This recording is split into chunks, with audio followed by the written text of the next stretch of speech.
The day of my sister's Navy promotion was supposed to be the proudest moment of our family's life, but for me, it felt like a funeral. She had worked for years, clawing her way up the ranks, and now she was about to pin on gold that only a few ever earn. And yet, as the invitations went out, my name was missing.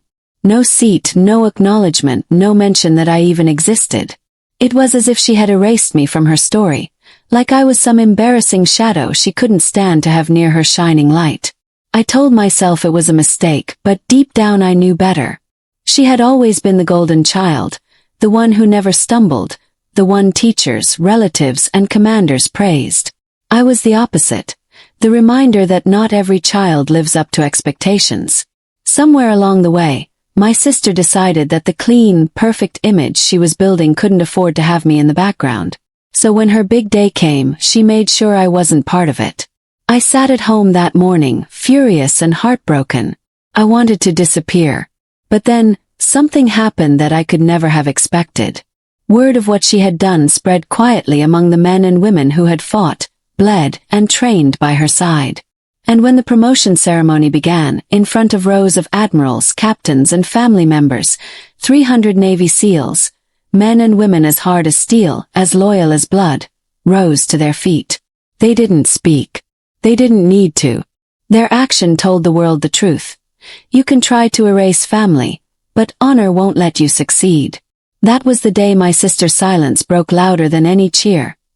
Growing up in our house was like living on a stage where only one person was allowed under the spotlight, and that person was always my sister, Claire.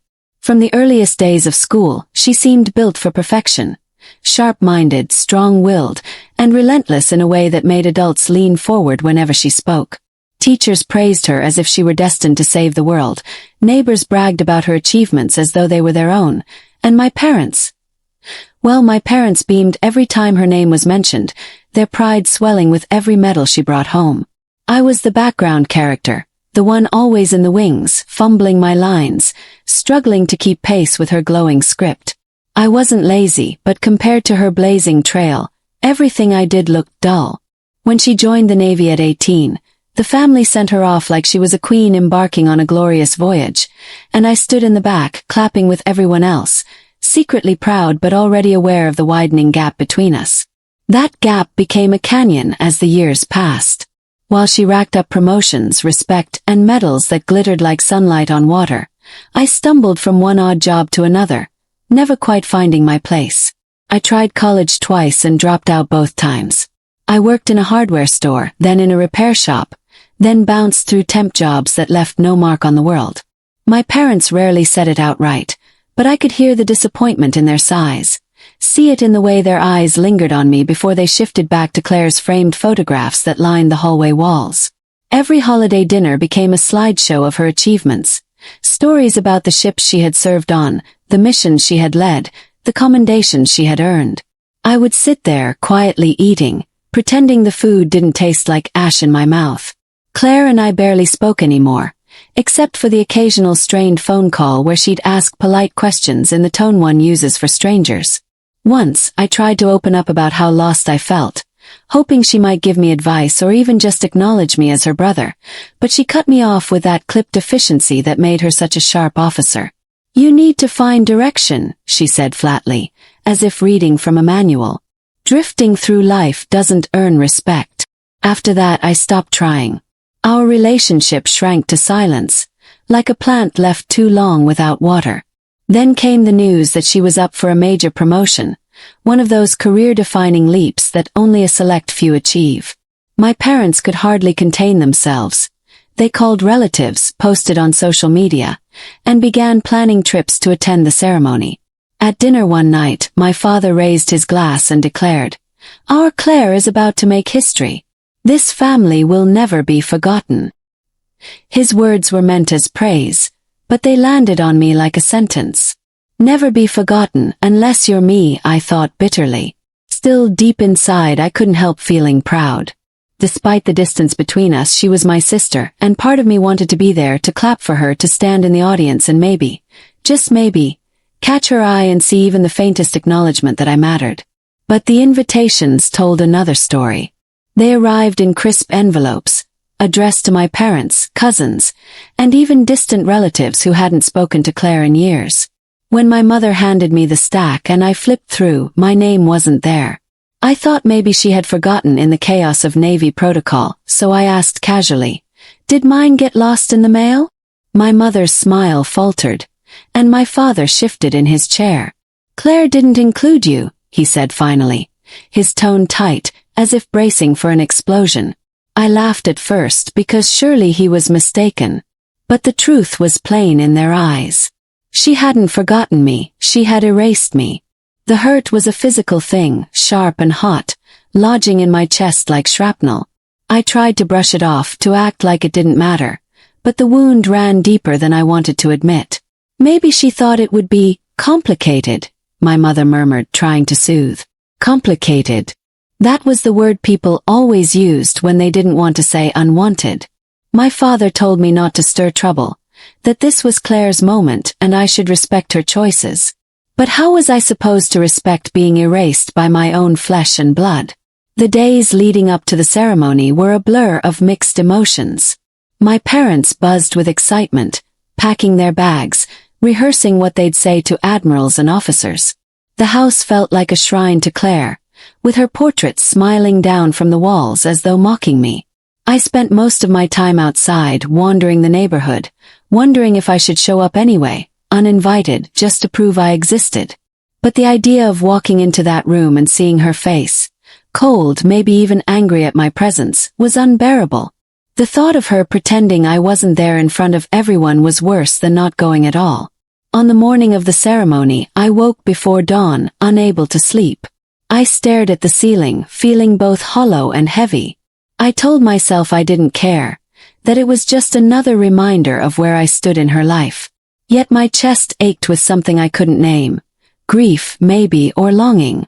By the time my parents left for the base, dressed in their finest clothes, I sat at the kitchen table, staring at my cold coffee. The house was quiet, except for the echo of their car pulling away. That silence pressed in on me, suffocating. For a moment, I thought about going back to bed and letting the day pass like any other. But something inside me, a stubborn ember I thought had long burned out, pushed me to my feet. Without really deciding, I grabbed my jacket, got in my car and drove. I didn't head for the main entrance of the base, where the guests would be welcomed with handshakes and smiles. Instead, I parked on a side road where the chain-link fence bordered the field. From there, I could hear the distant hum of voices, the sound of music drifting on the wind, the muffled crackle of a microphone. I stayed hidden in the shadows, ashamed to be both too close and too far. Through the gaps in the fence, I caught glimpses of uniforms, rows of chairs, the gleam of medals. Somewhere in that crowd was my sister, standing tall, ready to ascend higher than ever before. And somewhere in that same crowd, there was an empty space where I should have been. As the ceremony began, I pressed my forehead against the cold metal of the fence and closed my eyes.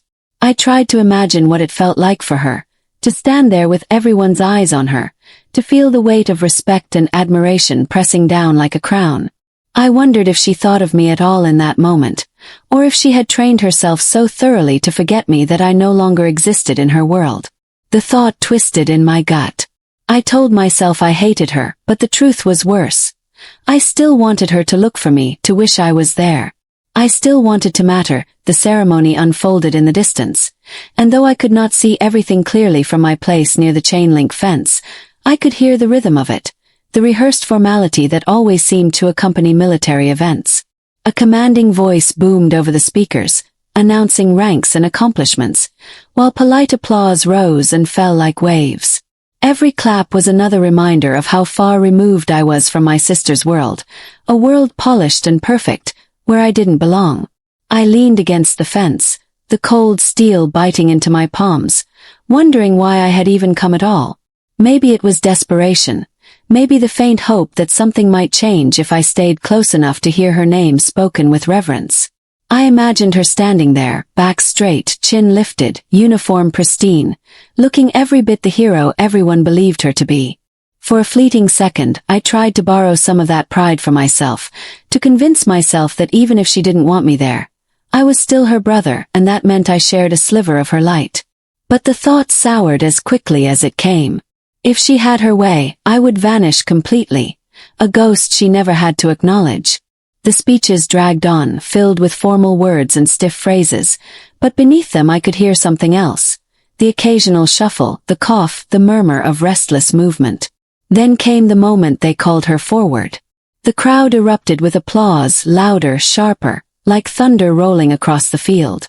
I pressed closer to the fence, straining to catch a glimpse, but the angle and the distance only gave me fragments. The gleam of her hat, the flash of sunlight on polished metals, the way she moved with practiced precision. My chest tightened, torn between admiration and anger. She was everything they said she was: strong, fearless, exceptional. And yet she was also the woman who had chosen to cut me out of her life, who had decided that her story would shine brighter if I wasn't a part of it. That duality burned inside me, confusing and cruel. As the admiral pinned the insignia on her collar, silence fell for a beat, heavy and reverent. It was supposed to be the pinnacle, the moment she claimed her new rank with dignity and pride. But then something strange happened. The silence stretched too long, past the point where it should have ended. Whispers rustled through the audience like leaves in the wind. Chairs scraped against the ground, one, two, then dozens. I frowned, straightening up. Through the fence, I saw movement ripple across the rows of Navy SEALs in their immaculate uniforms. At first I thought it was part of the ceremony, some choreographed gesture I didn't understand, but then I realized every single one of them was standing. 300 men and women, known for their discipline, their unity, their unbreakable silence, were rising to their feet in unison. The air shifted. Even from my distance I could feel the tension, the confusion. The admiral hesitated mid-sentence, his voice faltering for the first time. Families turned their heads, uncertain of what was happening. The SEALs didn't speak, didn't salute, didn't move beyond standing tall, their faces set like stone. It was a protest, silent but undeniable.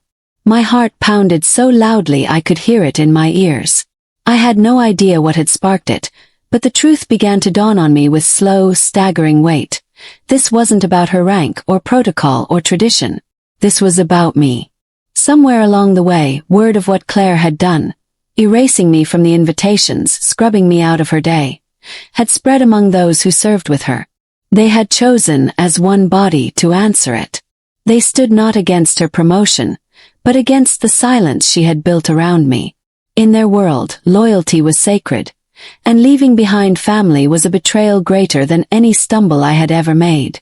And so, 300 SEALs stood in defiance of erasure, reminding her, and reminding me, that family mattered whether she wanted it to or not. The sound of whispers swelled into a wave, people asking one another what it meant, why it was happening.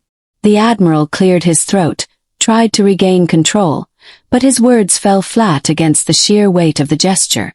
My parents, seated proudly near the front, turned in confusion.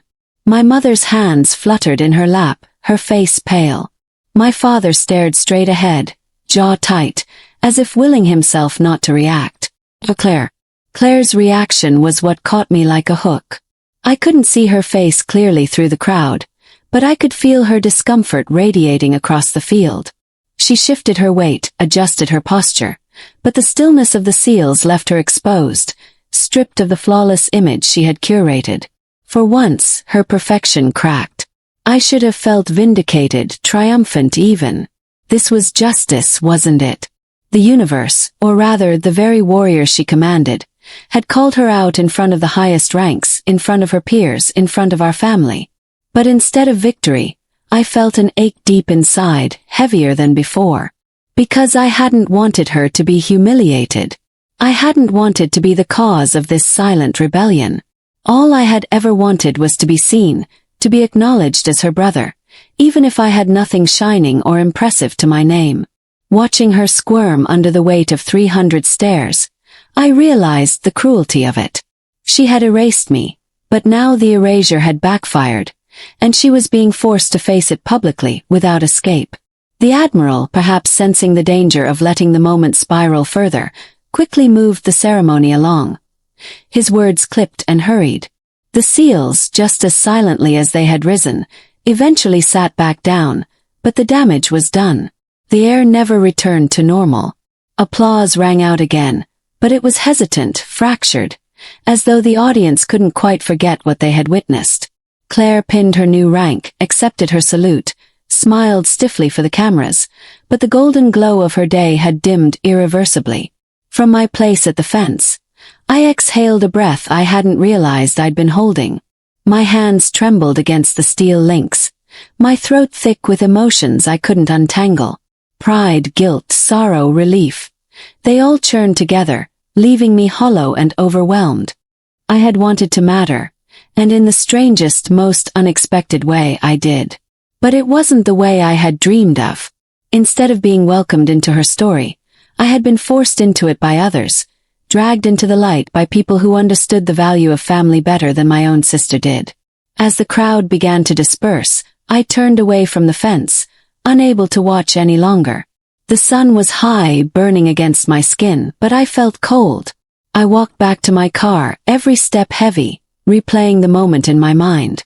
300 seals had stood for me, but the one person I had always wanted to stand beside me never had. That truth cut deeper than her erasure. It told me something I hadn't wanted to accept. No matter how loudly others demanded my place, my sister's silence would always echo louder. When I slid into my car and gripped the steering wheel, I let out a shaky laugh that dissolved into something closer to a sob. The world had shifted, but I didn't know what it meant yet. Maybe it was a beginning. Maybe it was just another scar.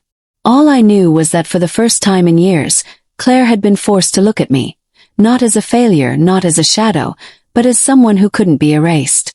And whether she liked it or not, that truth was now burned into her story forever. I didn't plan to see her after the ceremony, but fate has a way of cornering you when you least expect it. I thought I could drive away, leave the base behind, and let the whole day remain a strange, unforgettable scar carved into memory. But as I sat in my car gripping the wheel, trying to steady the tremor in my hands, I saw people filtering toward the parking lot. Families reunited with their sailors, children clung to uniforms, spouses kissed cheeks with teary eyes, and the air buzzed with congratulations and laughter. I lowered myself in the seat, hoping to stay invisible, but the traffic jam of vehicles made it impossible to slip away unnoticed. That was when I spotted her. Claire, my sister, still in her pristine uniform, her new rank glinting proudly on her collar, walking briskly toward a cluster of cars. She was surrounded by admirals, junior officers, and a few family members beaming with pride, including our parents, who followed her like shadows. My stomach twisted into knots at the sight. She looked magnificent, like the kind of person stories are written about, and yet all I could think of was how carefully she had carved me out of her perfect picture. I wanted to shrink, to disappear into the upholstery of my car, but before I could make a decision, her eyes found mine through the crowd. For a split second she froze, her polished mask slipping as shock flashed across her face. Then her expression hardened, the way steel does when it cools too fast. I thought she might ignore me, walk past as though I were a stranger, but instead she excused herself from the group with a sharp gesture. Her steps were crisp, deliberate, each one landing like a drumbeat. My parents noticed where she was headed and exchanged nervous glances, my mother biting her lip, my father's jaw clenching. Within moments, Claire stood by my car, her shadow stretching long across the pavement. She didn't greet me, didn't smile, didn't ask why I was there. She simply said in a low voice edged with fury, "What are you doing here?" Her tone cut like a blade, stripping away any illusion that I had been welcome. I swallowed hard, my throat dry, and forced myself to meet her gaze. "I didn't come inside," I said quietly. "I stayed out here. I just wanted to see." The words sounded pathetic even as they left my mouth, small and broken against the sharpness of her uniformed presence. Her eyes narrowed, the sunlight catching in their icy blue depths. "You shouldn't have come at all," she said flatly. "This was my day. And you had no place here."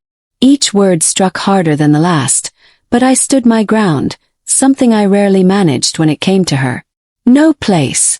I echoed, my voice trembling but louder than I expected. I'm your brother, Claire. Whether you like it or not, I have a place in your life. You can't just erase me. She flinched almost imperceptibly, a crack in her iron facade, but quickly recovered, folding her arms as if shielding herself. You think those SEALs stood up for you? She snapped, her voice low but harsh. They embarrassed me. They humiliated me in front of every superior officer I respect. Do you have any idea what that cost me? What it might do to my career? Her words landed like stones, but anger flared hot in my chest, burning through years of silence.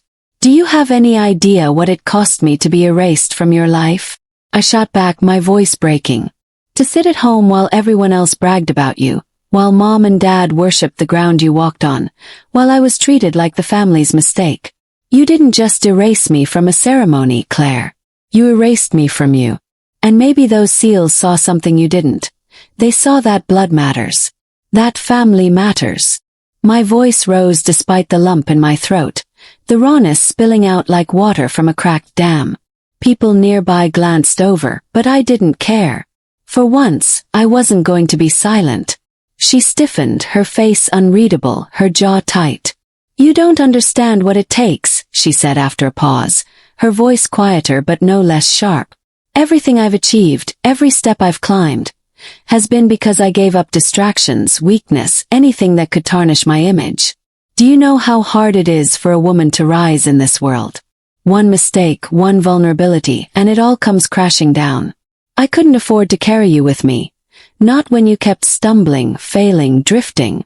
I had to choose, and I chose my career. That's what this day was about. That's what my life is about.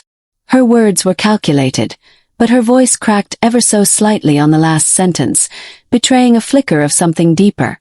Guilt, perhaps, or exhaustion.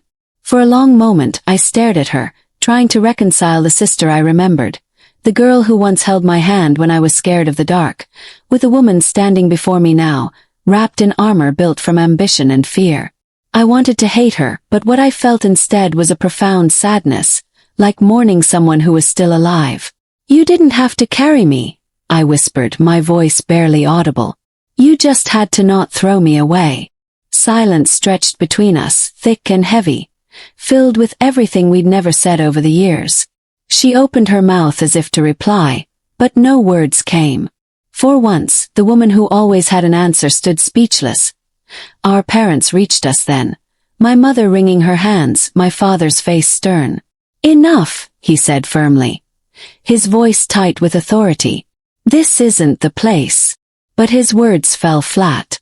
The place didn't matter. The years of silence, the gulf between us, demanded to be acknowledged. Claire straightened, pulling her uniform tighter, her composure snapping back into place like a mask sliding on. I have to go, she said briskly, her tone clipped.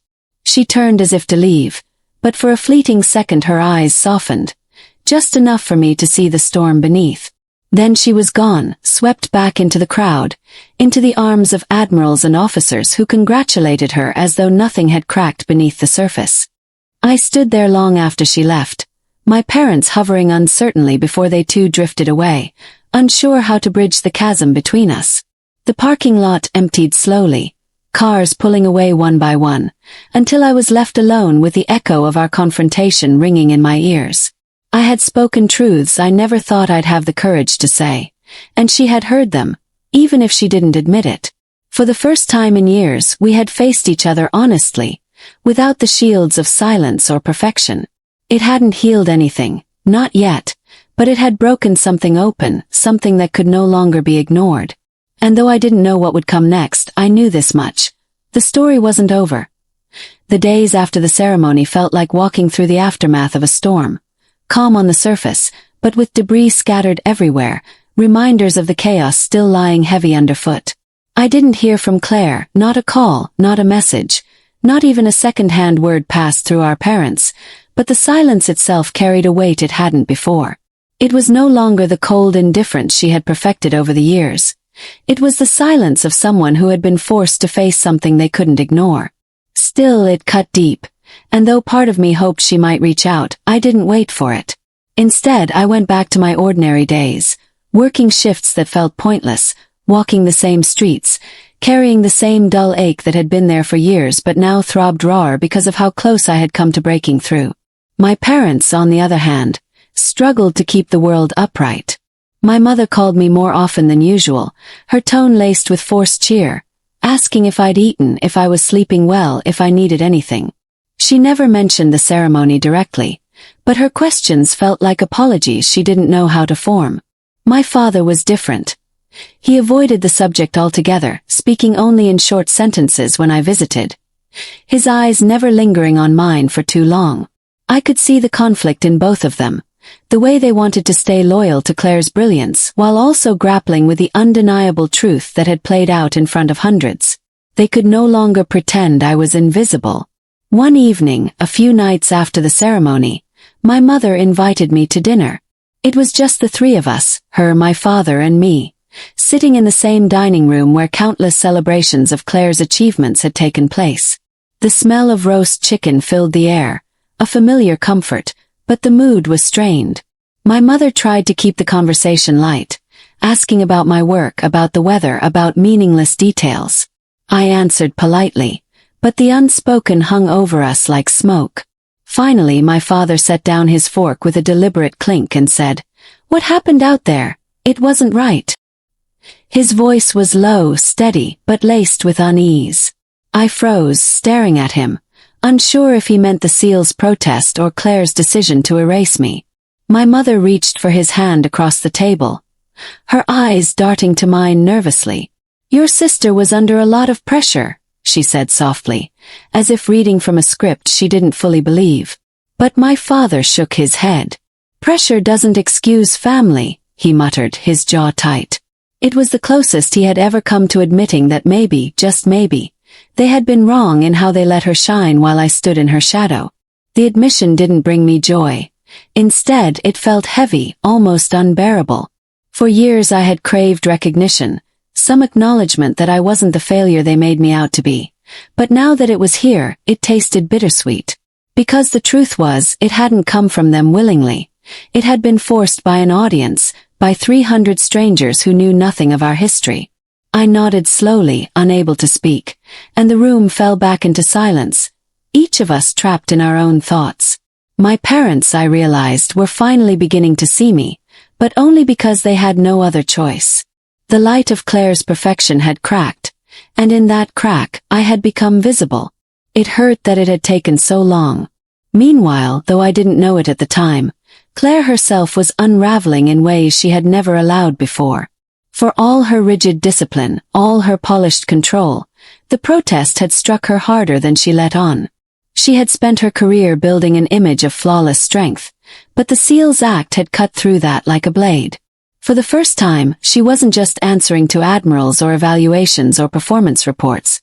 She was answering to the unspoken code of loyalty that bound the Navy together.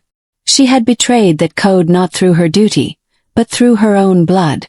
And in a world where loyalty was sacred, that betrayal clung to her like a shadow. Colleagues who once praised her now gave her lingering looks, subtle but undeniable. The whispers in the hallways weren't about her rank or her commendations. They were about the moment 300 warriors had stood in silent protest. I learned this later, through fragments, through things my parents let slip, through the way Claire's name came up less often in their glowing stories. At the time, I only sensed it in the tension that hung heavier each day. I knew her too well, even across the gulf between us. I knew that behind her silence she was grinding herself down, furious not only at me but at herself. And maybe, though she'd never admit it, afraid. Afraid of what it meant that her own people had stood against her. Afraid of the truth it forced her to face, that she had built her life on sacrifice, but in the process had sacrificed something she couldn't get back. One night, unable to sleep, I found myself replaying our confrontation in the parking lot over and over. Her words, sharp and unyielding, still echoed in my ears, but so did the flicker of softness I had seen in her eyes before she walked away. That moment haunted me because it told me something I had never dared to hope, that somewhere inside her armor my sister still cared. She might never admit it, she might bury it beneath layers of ambition and pride, But it was there. And if it was there, maybe the story between us wasn't finished. I didn't know then what direction things would take, whether we would mend the bridge or watch it collapse completely. But I knew this much. Something had shifted. My parents were beginning to question the roles we had all been cast into, and Claire, for all her strength, was carrying cracks in her armor that no rank could shield her from. For the first time in years, the silence that had defined us no longer felt permanent. Felt like a pause, a breath before something else, something inevitable. And though fear and doubt weighed heavy in my chest, a small, stubborn part of me held on to hope that maybe, just maybe, the next time she looked at me, she wouldn't see a mistake to be erased, but a brother she could no longer deny.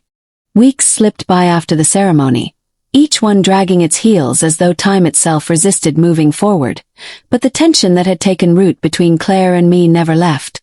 I kept expecting the silence to stretch forever, that she would bury the moment under layers of duty and discipline until it vanished into nothingness, but deep down I knew she couldn't. Not after the protest, not after the confrontation in the parking lot, not after the truth we both had been forced to stare at with unflinching eyes.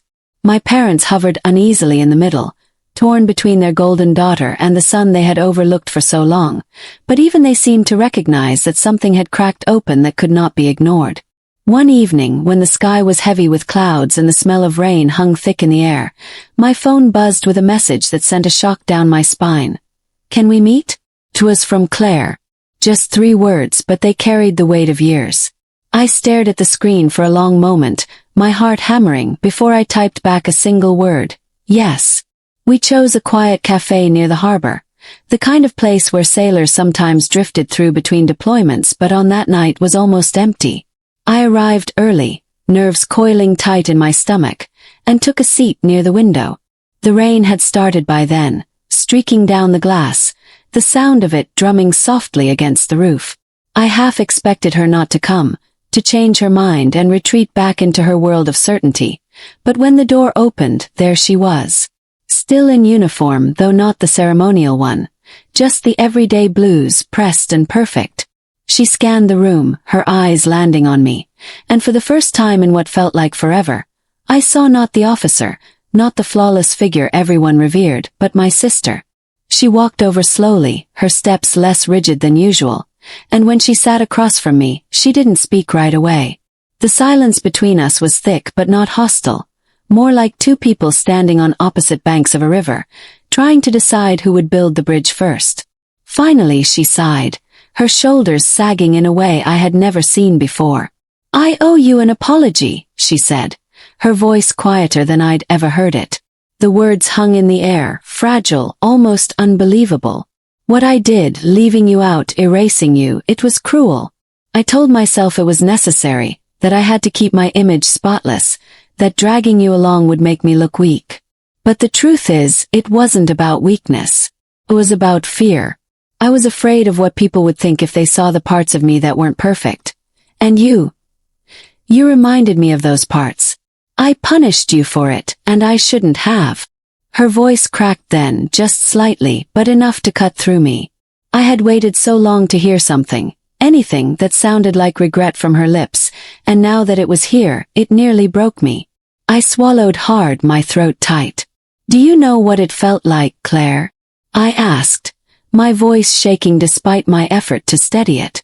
"To be treated like I didn't exist. To sit at the table while Mom and Dad told the world about you and never once asked about me. I wasn't jealous of your success. I was proud of you. I've always been proud of you. But you made me feel like the only way you could shine was if I disappeared. Do you know how small that made me feel?" My words spilled out, years of swallowed pain finally finding air, and I saw her flinch as though each sentence hit its mark. She looked down at her hands, clasped tightly together on the table, her knuckles white. "I do now," she whispered. "That day when they all stood. It wasn't just about me. It was about us. They were telling me that no matter how high I climbed, loyalty meant nothing if I couldn't honor the people who stood with me from the beginning. And you, whether I wanted to admit it or not, were always there at the beginning. I can't undo what I did, but I don't want to go on pretending you don't matter. 'Cause you do. More than I let myself admit." The rain outside grew heavier, rattling against the window, but inside, something lighter began to form between us. I leaned forward, my voice softer now. I never wanted to be your burden, Claire. I just wanted to be your brother. That's all I ever wanted. She lifted her eyes to mine then, and for the first time in years, they weren't cold or calculating. They were raw, vulnerable, human. And I just wanted to be seen as strong, she said. But I forgot that strength isn't about shutting people out. It's about letting them in, even when it hurts. For a long moment, we just sat there. The truth laid bare between us, and the years of distance didn't vanish, but they no longer felt insurmountable. We talked for hours after that, halting at first, then freer as the walls slowly came down. We spoke about childhood memories we had both buried, about the weight of expectations, about the choices that had shaped us. She admitted the loneliness that came with perfection, the way she had built a fortress around herself only to realize it had kept her isolated. I admitted my resentment, my bitterness, but also my enduring pride in her accomplishments, pride that had always burned beneath the hurt. By the time the rain eased and the cafe began to close, something had shifted between us. We weren't healed, not fully, but the fracture was no longer bleeding. It was beginning to knit, awkward and imperfect, but real. When we finally stepped outside, the streets glistened with rain, and the harbor lights reflected off the water like scattered stars. Claire paused before we went our separate ways. Her voice quiet but steady. I can't promise I'll always get it right, she said. But I can promise I won't erase you again. You're my brother. That's not a weakness, it's a truth. And I'm done pretending otherwise. For once, her words didn't feel like orders or defenses. They felt like a vow. I nodded, unable to trust my voice, but the tears that pricked my eyes said enough. We embraced then, stiff at first, then tighter, as though both of us were afraid to let go too soon. In that moment, under the damp night sky, I felt something I hadn't in years: belonging. As we pulled apart, I realized that life wouldn't suddenly become simple, that our scars wouldn't vanish overnight. But we had faced the silence, broken it open, and in its place was the fragile beginning of something new. Not perfection, not erasure, just family. Imperfect, messy, enduring family. And for me that was enough. Backhand index pointing right. If you enjoyed this story, don't forget to like, share, and drop your thoughts in the comments. Backhand index pointing right. Subscribe to Twisted Fate Chronicle for more powerful twists and unforgettable stories.